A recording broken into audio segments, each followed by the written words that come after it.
Oh, we still have 23 minutes of this race to go. Of course, um, the irony, I think, if people watching this back, realizing that there's part one and part two, we were talking about some technical difficulties. People can make their own assumptions about technical difficulties with broadcasting. But regardless, 23 minutes ago, just over 22 now, and we've still got battling in the GT3 category between the likes of Ryan Ray's. Not Ryan Ray's actually. We're looking at Alan Holden. He's a lap down at this stage. But doing his best to try and get back to the rest of the field. But it's difficult, isn't it, Paul, when you get that kind of much further down, and you just kind of feel obliged to let other drivers on the lead lap through. Yeah, indeed. You don't want to be like we touched on earlier. You don't want to be the cause of a problem for anybody else. It's some drivers are a bit more drastic in their how they deal with the faster cars coming through. Some are not so cautious and will just lift off a little bit. Some will veer very, very harshly out of the way for others. So you see all kinds of different approaches. The problem is with that is it's not consistent, and sometimes the faster car doesn't quite know what to expect from the slower car as they catch them. Yeah, it's the unpredictability really that can catch out some of these drivers, just generally, and that's what the risk can be. But as we see the drivers work their way now, Eric Jacobs we're looking at work his way through, toe in towards the heel. Of course, you can see. I mean, on an Italy ranking of things that are shaped like a boot, I think it's up there. Italy does look a little bit more, more like a high heel, isn't it? But around here at Watkins Glen, you've got the full knee and you've got the foot of the track, and it's nice, really, that section of the racetrack, particularly around turn 6 and turn 7, because the elevation changes are quite steep, aren't they? So it kind of lends itself to off-camber on different lines. Yeah, indeed. Yeah, you're right, and that's the thing. When you've got a bit of camber, it does allow you to sort of take a slightly different approach, and potentially certain cars are stronger in certain sections as well, and it's about learning the behaviours and also learning the strengths of your car. I think that's really important as well, isn't it? Is understanding where your car is stronger, maybe weaker as well, and trying to use that to the best of your advantage. Yeah, you've really got to use the machinery underneath you. Of course, drivers not really able to chop and change too much in terms of their machinery, so really having to adapt race on race, track by track, really, just depending. Of course, we're going to Mosport next time out, so a track, I think it's fair to say, similar in its characteristics to here at Watkins Glen, compared to the tracks like Laguna Seca, Long Beach that we've been to, Detroit of late. So it's going to be interesting to see if those similarities can carry across in terms of the pace of the drivers and really of the cars in towards the next round at Mosport, because of the tracks being somewhat similar. Yeah, and that's not a track I'm particularly familiar with either. Is that one that you're... I don't think I've ever raced around it or done a broadcast around it either. I do not profess. Yeah, I have to say, neither have I. But it is on 3 calendars that I'm on in the upcoming months, so I'm going to get a lot of it. Yeah. Just looking at a little bit of racing from there, there really aren't too many heavy braking zones at all. Of course, I believe now it's officially the Canadian Tire Motorsport Park, but Motorsport sounds much better. There's really no heavy braking zones. There's just straight, high-speed, medium-speed corners, and it just feels a lot like Watkins Glen. Right, okay. Yeah, so you might see a similar type of race, that like you say, like you're seeing here, and perhaps similar challenges, but curbs are always slightly different kind of undulation and bumps in different places, and like I say, I'm not particularly familiar. I'm not familiar with the track at all, but yeah, it's back to here at Watkins Glen, and we're currently looking at Gutierrez and Mazur in the Aston that I've already commented on. It seems to be causing a lot of smoke from the rear of the car, and I think that might be affecting the Aston towards the later stages of the. We just had a brief yellow flag come up there. I don't know if you. Well, we've just had Gilles Lalonde has just pitted and then immediately DNF'd. Yeah, that may be where the yellow flags come from. Yes, and I wonder if he's just I don't. Yeah, he got moved. Oh, ever so strange. Oh, I think that's ever so strange. I've not seen that before. Have a look at this. So he's Going to be some kind of ghost documentary. Let's have a look. Gilles Lalonde. Yeah, so he's in his pit box, and look, rear wheels are clearly spinning, front wheels are kind of moving, but the car's not going anywhere. So I don't know if that's R Factor 2 related or whether that's another technical glitch of some description. I guess we'll find out. Yeah. Bizarre, that one. Regardless, though, it means that Lalonde is going to become the 6th driver out of this race. But to be fair, I mean, we've really not had too much, carnage in this race. It kind of as we expected, more open track, more space, wide, less chance of these big incidents happening. We saw it, of course, the first time that the hypercars were lapping the GT3s as they made their way into the bus stop. But we haven't really seen any big incidents since that between lapped cars. I know that at Laguna Seca and at Long Beach, we saw, a third of the field, if not more, not finishing the race. But here, we started with 38, we've still got 32, and we've only got 15 minutes or so left in this race. Yeah, time is flying by, as it always does when you're watching the hypercars and the GT3s. For me, kind of to my point earlier on, there's always action all over the track, and again, you can see hypercars here amongst GT3s as we're looking at the battle for P2 between Scar Pope and Jerry Chen. Yeah, let's see if Jerry Chen can make any indent in terms of this battle as they make their way through the final couple of corners. I was saying earlier how well he was doing.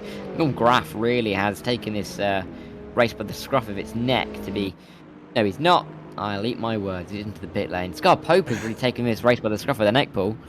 That he is, especially in the AM class. So he's leading that class with Jerry Chen in second.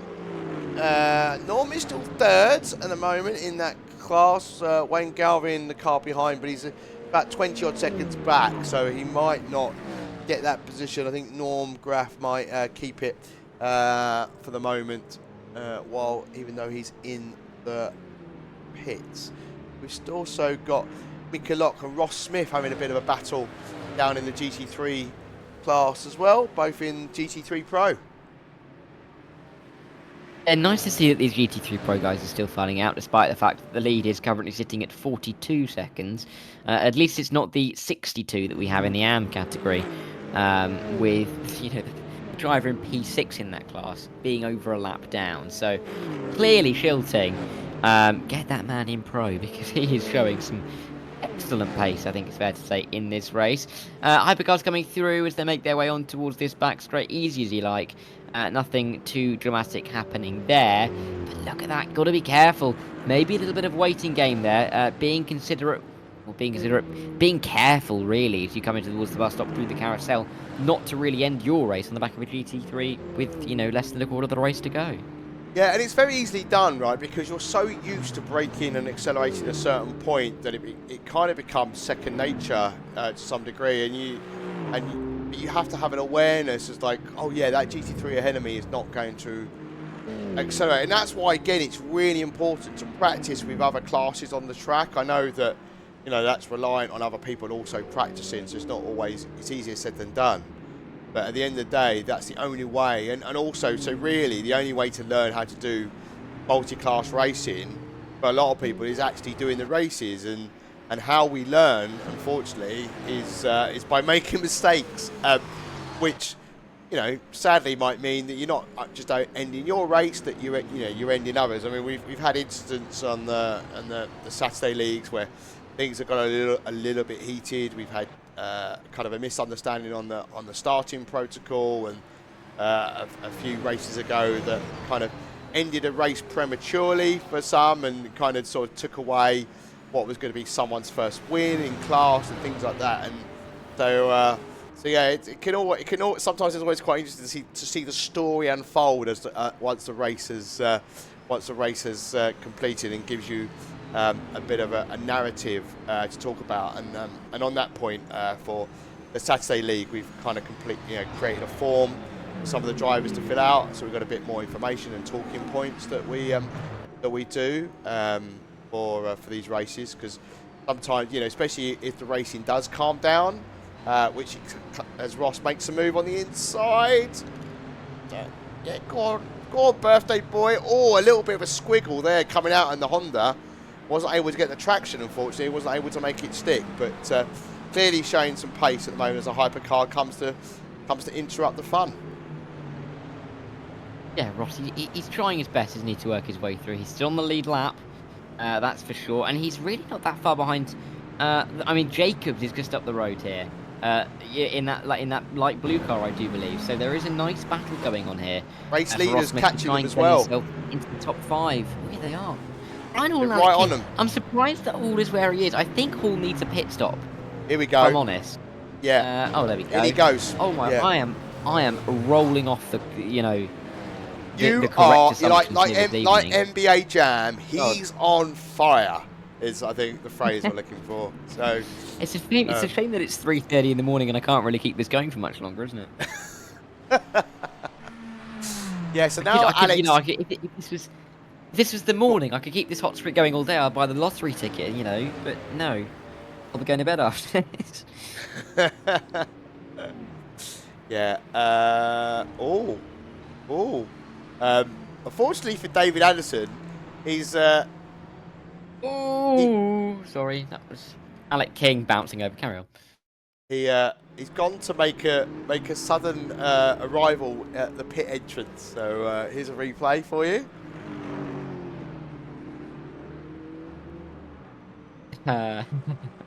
Hello. That is not the way to enter the pit lane. Now, actually, I have to say, from playing Forza quite a bit when I was younger with friends, one of the best things you can do there Love the fact is if someone's on the inside. Well, yeah, I've got to just make sure people know that I have some. Just the casual knock of someone into the pit lane. And because of the way that, of course, Forza Motorsport works, is that once you're in the pit lane, you're stuck in, you have no control over the car. It's absolutely fantastic. Yeah, I can imagine that's actually quite funny. There. Yeah, probably funny to do it to somebody, but not quite so funny when somebody does it to you. So, I'll tell you, the best way to do it is when you're doing a little game of cat and mouse. One person in a mini, one person in a race truck, and the aim of the game is to get your teammate Mini to win the race. Enough about that. It's the best thing. I'll have to talk more about that at some point in the future, because it's the greatest thing that's ever happened on a racetrack. Oh, but that's a bit of a collision. That is Scar Pope getting a bit of a hit. Here comes Jerry Chen. Jerry Chen's going to take the lead here. After the collision that Scar Pope had with the GT3 car, put him into the barrier at the end, at the toe, I should say. And Jerry Chen, he's inherited the lead. 9 minutes to go. Scar Pope's got some work to do now. Yeah, that's and again, it's amazing how quickly your race can kind of turn around for good or for bad. So we'll go and have a little look and see how that all unfolded. A little replay. He's gone wide, hasn't he? Coming out of the kind of got forced wide by the GT3, which then has slowed him down, allowed Jerry Chen to take. So that thing I mentioned earlier on about an awareness, but also that is the kind of the natural progression of a GT3, right? It doesn't have the same level of grip as a hypercar. So you could argue that Scar Pope should probably have taken a different approach rather than trying to go around the outside. Probably should have taken a tighter line. Yeah, that's my opinion anyway. It's so difficult though when you're a hypercar and you have, as we were talking about, that much closing speed, really, isn't it? Especially this late into the race. And maybe there's also a little bit of an element of fatigue setting in. I know that possibly not, but it is getting towards 20 minutes to 11 on the east coast of America, so it is getting on a little bit in terms of time. But that might come into it, but it's just difficult to judge, particularly around that part of the racetrack, exactly where to place your car. But clearly, mistake made there from Scar Pope. Meanwhile, Ross Smith, he's worked his way up to P6, and like I said before, Eric Jacobs fully in his sights. Can the birthday boy get a top 5 here? 7 minutes to go. Well, let's hope so. He's having a stellar race, considering he was a little bit frustrated with his qualifying, and I think Ross will be happy with this. Like you say, a few minutes left, so we've got just 7 minutes, just ticked on 7 minutes now, and hopefully he won't throw it away like he has done in the past, Ross. So just got to hold together. And as I say that, he's got hypercars bearing down on him. So yeah, a little bit of a squeaky bum moment, I think. There we go, as they go around the outside. So again, I think hypercars just need to be a little bit smarter on the lines they're taking there, because naturally the GT3s, they're not doing that on purpose. That's just the way the car's going to go, because they don't have grip to do anything other than that. So the hypercars for me just need to sort of bear that in mind and take a slightly different approach. And Ross Smith talking is of hypercars, hypercars, approach though, isn't he? Yeah. Talking of hypercars, look how close this is between the top 3. Oh yeah, hello. I mean, Alvarez has arrived, even with Bell. This is woken me up a bit. Bell is right in the back of this train as well. I did mention that as Alvarez goes wide. Oh, and he chops back across. He comes to the inside. There's Alec King. Alec King nearly really wiping out Franco Alvarez there. They get away with it somehow as they make their way down in towards turn 1. But Alvarez, they're nearly throwing it away. As there's an inside move. Oh my word, that's Brian Hall in behind. But there is a big ding-dong battle now going on at the front of this field that I wasn't necessarily expecting. We've got 4 cars, if you include Mike Bell in this, split by just over 3 seconds in the battle for the lead, but Franco Alvarez is the one leading the train. He leads Alec King. He was on course for winning Detroit last time out before the heartbreak of an incident that really cost him any chance, and I think there was a disconnect in there as well, but he's defending, he's loose, he's lost the position. Alec King leads, there's 5 minutes to go. Yeah, and Ross Smith has also got past Eric Jacobs as well in the bottom right-hand corner of your screen into T1, and I thought he was about to lose the position as well as the battle continued as Jacobs got into Ross's slipstream, but Ross has managed to hold him off. So well done, the birthday boy. Yeah, let's see if he can stick in for that top 5. Yellow flag in sector 1. I'm looking frantically. There is a hypercar stopped on the exit of turn 4. I don't quite know how they've got themselves there. Is that a hypercar? There's someone stopped there. Actually, no, I think it's a GT3. I've seen Paul Ibbetson's had a moment, but he got going again. So I think it was David Anderson, possibly. Okay, yeah, he's just DNF'd. So yes. Very weird place though to do it, though, isn't it? Up at turn 4. There isn't really a corner there. Yeah, I think he's had. Do you know what? He looks slow going down the straight. He just sort of pulls up. Could be a fuel issue after a pit stop. Did he just pit? No, I don't think he. No, I don't think he did. So, yeah, that's another one, and that's a shame because we've got just under 4 minutes left. Yeah, not really long. I mean, time really is ticking down now. Disappears in an hour-long race like this. It's kind of that kind of, it's the range, isn't it, between a sprint race, which you'd normally say is like a half an hour, maybe less sprint race, and an endurance race where you're looking at just over an hour and a half, 2 hours. It's kind of that middle distance where you don't really know how to attack it, but at the same time, you know that you've got to be moving forward quickly because very, very soon it feels like there's barely any time left on the clock. Yeah, I think, like I was saying at the start of the race, it's important that you don't go gun ho on the first couple of laps. But your point, it's not a 6 hour or a 4 hour endurance race like we had at Le Mans. so you haven't got quite the same level of time. We're just going to show a replay of the move that Ross Smith made for position, because I think he deserves it, because it's his birthday. So quite an easy one there. And like I say, I think the Mercedes was trying to then thought, right, okay, I'll tuck under and I'll get you back, but didn't really come to fruition. And I really thought it would, but because I thought the Mercedes might be quite fast down the straight. But like I say, Ross managed to hold it, because he had a look, he put his nose in, but Ross, fortunately, managed to hold him off. Yeah, and I don't know if he'll thank me for this, but I'll say it while I still can get away with it with my youth. But Ross turning 39 today. So everybody sent him big birthday wishes. Don't worry, the big 4-0 isn't till next year. But he'll regret telling me that that'll now. arrive in... Sorry. he'll regret telling me that now, won't he? I'll sweetly smile and say, please, I didn't mean it. And we'll see. I can tell because he can't hear I'm saying this right now, because we're not technically live, so I can get away with it until at least he watches the replay. So there you go. The minor joys. Still battling going on though, with only a minute left on the clock. There's Ross Smith coming through the foreground. I thought he was going to spin out actually, but here comes the battle that he was kind of leading. They're nearly 3 wide through the carousel as they make their way down the hill. Of course, getting onto the boot layout. Of course, you can cut across there, but 1, 2, 3, 4. All in front of a hypercar, I should say. This could get messy in the final minute. Yeah, and it nearly did. I'm not quite sure who's driving that Porsche, but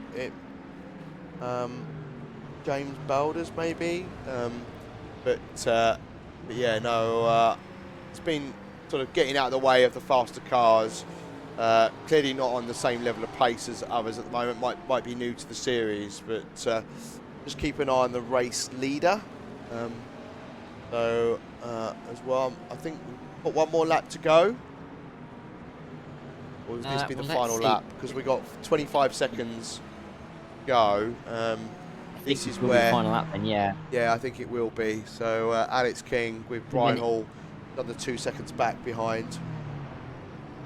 Eduardo Beninca is ahead of Alec King on track, so I believe that he will go nearly an extra full lap before he completes his race. Really, his only race is with William Shilting, because JT Tammy is behind Alec King on track, so there's that. But he's held off very well, hasn't he, Alec King, from his competitors. Brian Hall and Alvarez really have pushed him hard in the end. Less than 10 seconds between the top 4 as we're rounding the final sector, so you can't say it's not well deserved. And for Alec King, he's been in a battle with Dan Kirby all the way through the season. Kirby clearly not here this evening, and Alec King, he's going to take full advantage, isn't he? He was on pole position and he looked threatening after that qualifying session, but as he rounds the final corner, the 84 car, he's had to work for it today. I think it's very fair to say that, but he wins here at Watkins Glen in the VWSC NARS series. We're now halfway through this season and the title battles really are heating up. Very valiant drive from Brian Hall and Alvarez. Bell as well, all in the top 4, giving it a fantastic go in their regards. But I mean, you've got to say, a fantastic drive for all of them, but we've still got a little bit of time to wait for Beninca to cross the line. But he can't lose the lead in the GT3 Pro battle because everybody else has already crossed the line. Yeah, so, and also JT Tammy, 40 seconds back. I know he's probably finished now, but yeah, he's in the pit, so he has indeed finished the race. But yeah, solid from Beninca, and William as well had a solid display. You can see he's still going at the moment, but his next challenger is 94 seconds back. But I'd imagine if we mix that up, car behind, it's 13 seconds behind the next car. So the car behind, I think he's probably lapped them, but showing some real pace in the AMS today. So Beninca then coming across to in first position to win the class. Yeah, I'll come around the final corner. He's been in such control the last few weeks, rounds really. It's about a month between each race, isn't it? But he has been in complete control, and he wins the GT3 category, the Pro, and of course overall in that GT3 shilting. Very, very valiant effort for him in the AM category. It's hard to say that. Maybe he'll be in the Pro category not too long because he has won that class comfortably. I think he would have been winning it by nearly a full lap regardless. Ahead of Cole McMillan, who will be very pleased to pick up P2, considering that realistically that was all that he was likely to be able to get there.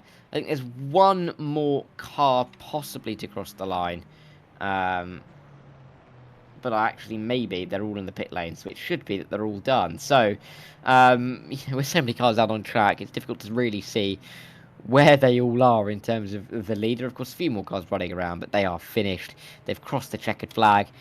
They will be saying goodbye to Watkins Glen this evening, but of course they can't say goodbye for it for too long. But Paul, I mean, it's been a fantastic race all the way through. A good battle, particularly at the front of the Hypercar Pro category, and really has opened up these championships as we get into the second half of the season. Yeah, absolutely great bit of racing. Great to see. Was not as chaotic as I was expecting. I think it's fair to say, which is great from the drivers. A couple of little bits and pieces, and as you rightly said at the end, you know, top only 10 seconds splitting the top three in the hypercar. And at one point, they were even closer than that.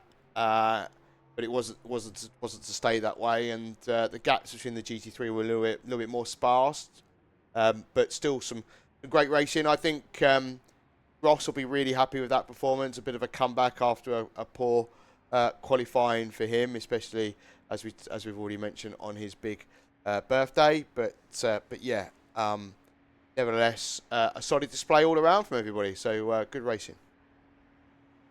Yeah, and also great to see all the way through generally. Just to see all these guys really fighting it out hard. But looking forward, of course, briefly, we are in upstate New York here at Watkins Glen. We'll be moving across the Lake, Ontario Lake, to go to Motorsports soon. But before we do, let's have a run through of the order that is classified. Alec King then winning in the 84 car ahead of Brian Hall and Franco Alvarez, who gets, you could kind of say, a bit of a redemption podium after Detroit last time out. Mike Bell and Ben Kesby 4th and 5th ahead of our Hypercar AM category winner of Jerry Chen, the 6th car in the 66. You better watch out with those three numbers together. Scar Pope in 7th, Troy Yuyan in 8th, with Wayne Galvin and Norm Graf in 9th and 10th. In fact, Norm Graf, technically, I don't think, seeing the checkered flag. But that was the top 10 as we look at them. A good result from all of them generally. Hey guys, and we'll the see also stream good is results. down. Lanny Hall and Gilles Lalonde. Oh, Alec, yes, Alec. Just quickly, we do know the stream is down, but we can't. We're recording it now so that we can post it later. My bad. So no, don't worry. That's a completely fair point to make.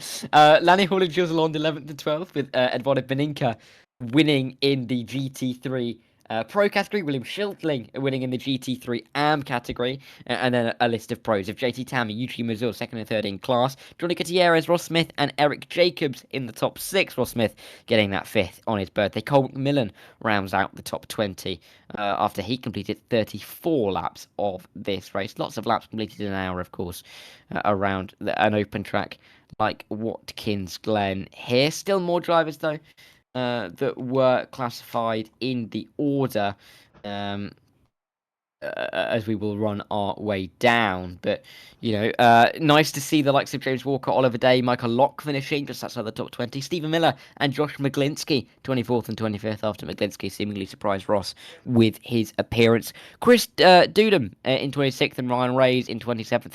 John Mayer, Carl Stewell and Alan Holden are the top 30. And then just a couple more finishers, which were Paul Ibbotson and James Boders. The rest of the drivers not finishing, who were David Anderson, Jason Whited, Sean Kelly, Vinicius Goncalves, Alexander McQuarrie, and Tom Lasella. But really, a lot of drivers seeing the flag today, where we have seen a little bit more attrition in races gone by. But Alec King You are here. Good evening. Congratulations on your win. It looked like it was a little bit more hard fought for. I mean, of course, um, Dan Kirby, not here this evening, but I mean, it wasn't easy for you, was it? No, so it would have been easy, but I made a little mistake on my fuel strategy. When I went for my second stop, my fuel calculator was showing to take about half fuel just because of the number that we were hitting, but I was actually 3 laps short. So what was a 28-second lead turned into nothing because I had to make a third pit stop. That wasn't planned. I was only supposed to do two.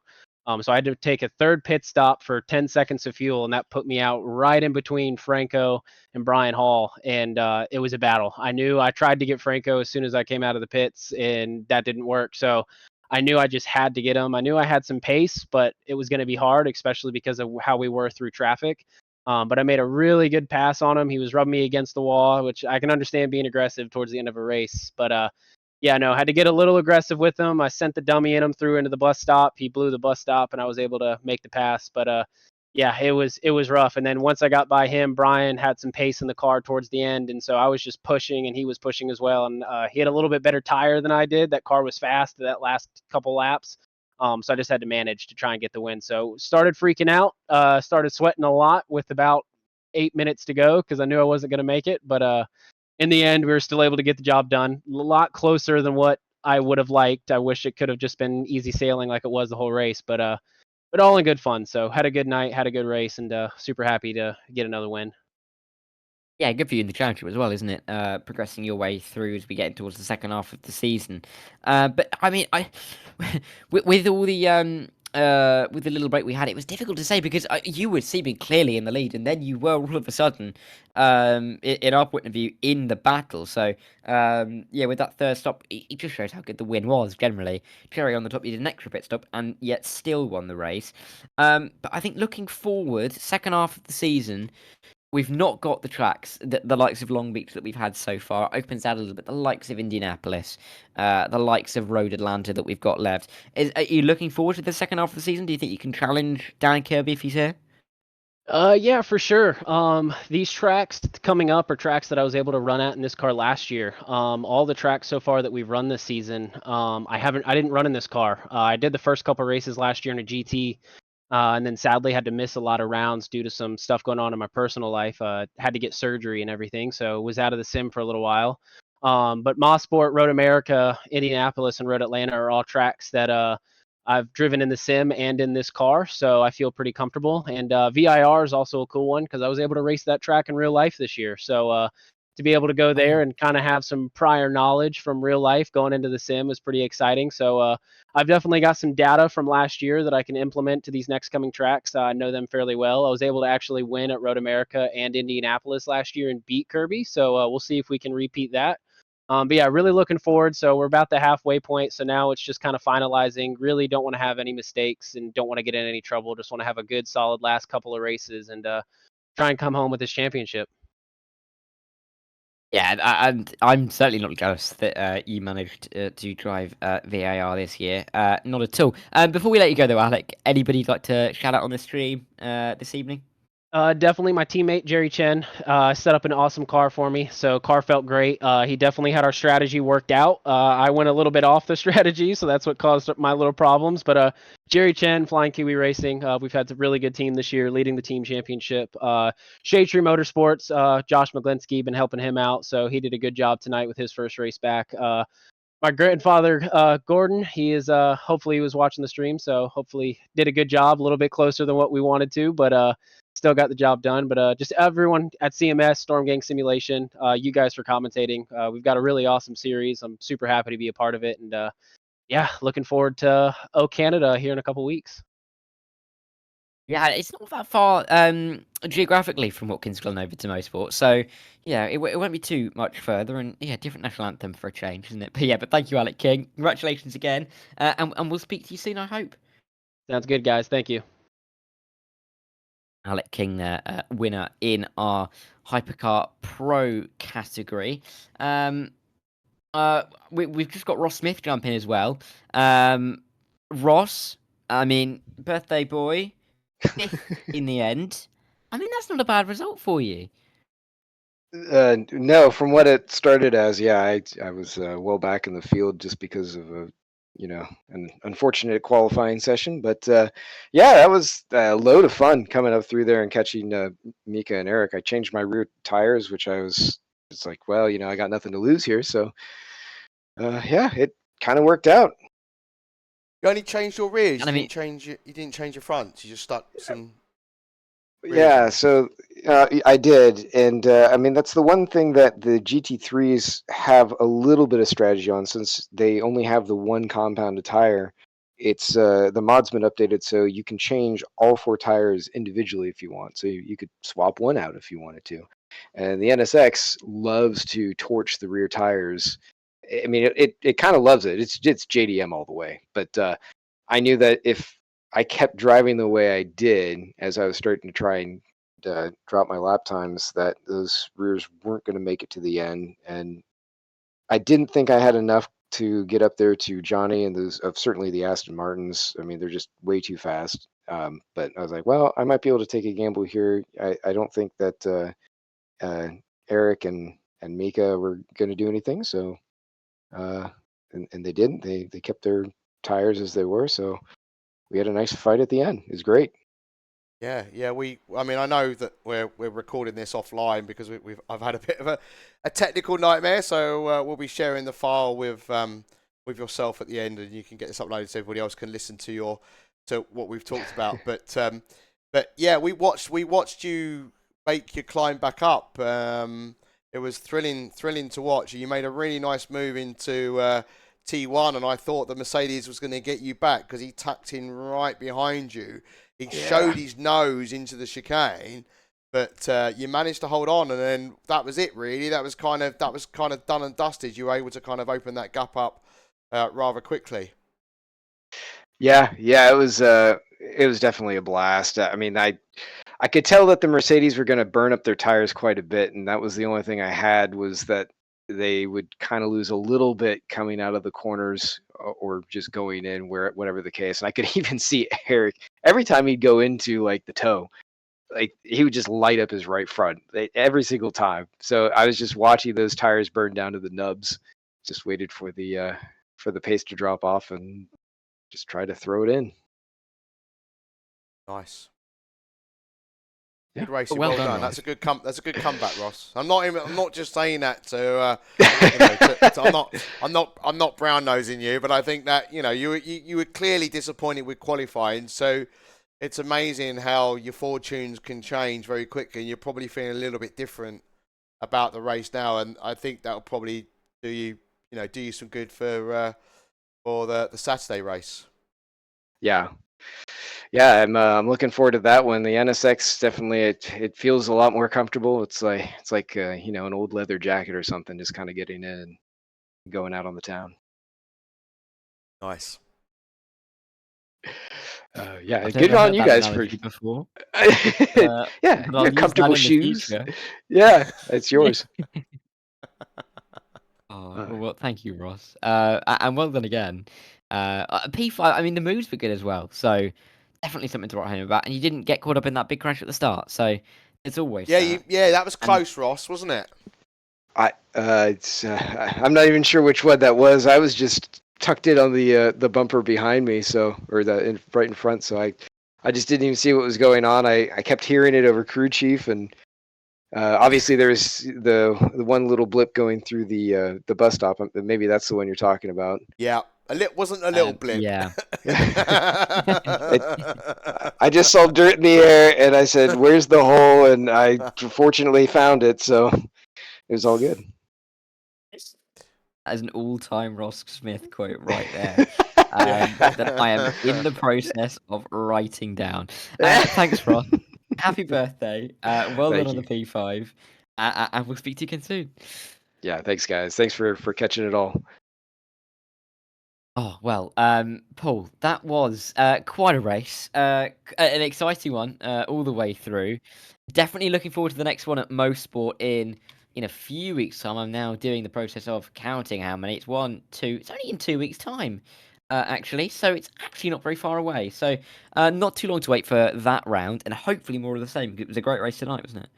Yeah, yeah, it genuinely was, and I think there's a lot of races for the CMS guys during the next few weeks. I'm a busy guy doing multiple broadcasts. There's a few of the Saturday series and the moderns and the 1960s cars as well. So lots of content for people to lock in and catch up with all the racing action.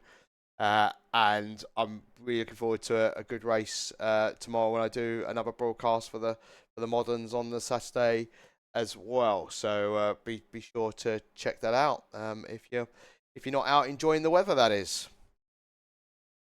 Yeah, I mean, I'm looking forward to that one. Definitely make sure you're following both you're subscribed to both the CMS YouTube channel as well as the JP Broadcasting, I can never remember what the actual acronym is, YouTube channel to make sure you've got yourself ready for those races. But all that's left really to say is to say a big thanks from myself, Jareth Thacker, to Paul Glover for joining me this evening and stepping in for James Parfitt, despite him being off on holiday.